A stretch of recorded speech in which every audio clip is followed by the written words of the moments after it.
3 years after my parents got divorced, I ran into my mom at a restaurant. She was having dinner with her daughter. When she saw me, her expression looked a little uncomfortable. Right before she left, she pulled up her phone and opened Venmo. Here, let me send you some money. You and your dad can get yourselves something nice to eat. I pushed her phone back. No thanks, Sarah. It is not like you ever cared much about me or dad before. Her face tightened, and she frowned hard. Why do you have to be as stubborn as your father? If you had stayed with me, you wouldn't be working as a server right now. Tell your dad this. If he admits he was wrong, I'll take you back and give you a good life. I just stared at her coldly and said nothing. Did she not know? My dad had already been dead for 3 years. Sarah Miller looked me up and down, taking in my dirty apron and my hands covered in chapped, cracked skin from the cold. She sighed softly. I never should have agreed to let your father take you. It has really been hard on you, hasn't it? If he can't afford to raise you, he should have let go. I shot back coldly. Don't worry about it, Sarah. We're strangers now. Talking like that might give people the wrong idea. Her face darkened. She looked like she wanted to say something else, but in the end, she just fell silent. After a long moment, she turned and walked away. Once she was gone, I just stood there holding my tray, my fingers stiff. A coworker came over and quietly asked, "You okay?" I shook my head. Another coworker whispered, Was that Sarah Miller? From Miller Group? I heard she is still completely devoted to her ex-husband. She burned bridges with her whole family for him back in the day. I even saw an interview where she said the people she feels she failed the most are her ex-husband and her son. I let out a cold laugh. If she really felt that guilty, why would she have abandoned them? When they saw I didn't believe them, my coworkers rushed to explain. She walked away with nothing for his sake. She gave up custody voluntarily. She was willing to start from scratch. I also heard she built a primary school in a poor mountain area and named it after her son. I think she has done more than enough. I looked up at them, my voice calm and almost expressionless. She pretended to be broke in front of her husband. When she left with nothing, she stuck him with all their debt. He had to donate part of his liver and sell his own blood to pay it off. My dad got a post-op infection and couldn't afford surgery. Meanwhile, she was at an auction buying her new boyfriend a $1 million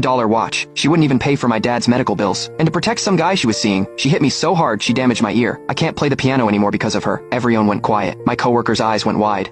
I stayed perfectly calm. Yeah, I am her son. They shut up immediately. Then after a moment, one of them couldn't help asking, "But didn't you just say your dad is already?" I didn't answer. I just lowered my head and kept working, shutting out all the gossip. After my shift, I went to a flower shop and bought a bunch of white chrysanthemums, plus a birthday cake. At the cemetery, I put the flowers down and set the cake in front of the headstone. My dad's smiling picture looked back at me. I crouched down in front of the grave and softly sang happy birthday. Happy birthday, Dad, I said quietly. I ran into her today. I don't think she knows you are gone yet. The next day, I showed up for my shift as usual. The restaurant was eerily quiet. I looked up. My mom was sitting in the middle of the dining room. In front of her sat a cup of tea, untouched. Her face was dark, the kind of dark that made your stomach drop. The manager was wiping sweat off his forehead, forcing a smile. Miss Miller, we'll definitely look into what happened yesterday and get back to you with an explanation. Before he could finish, her eyes locked onto me. That familiar wave of pressure hit me square in the chest. I knew it. She was here for me. I walked over, my voice hard. Sarah, what do you want? She looked up at me, her tone ice cold. Something was wrong with your food yesterday. My daughter got sick on the way home. Her father is very upset. I smiled tightly. So, are you using this as an excuse to come after me? Or do you want to drag me and my dad over to apologize to Caleb like you did 3 years ago? Her expression shifted instantly.